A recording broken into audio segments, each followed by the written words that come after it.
3 members of a family were injured because of a thunder lightning. The local people took them at the Mungyakami hospital after the incident. Later, they were sent in Telamara hospital. Incident took place at Telamara Mungyakami village on Friday evening.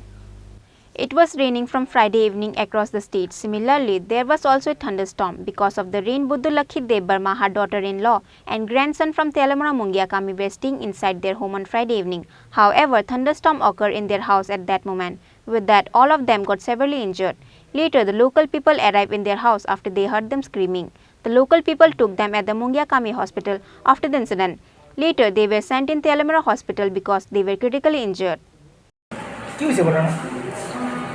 Piroj Debbarma, ষোলবালা Debbarma আর বুদ্ধলক্ষ্মী দেববর্মা তারা তিনজন injured patient due to thunderstorm.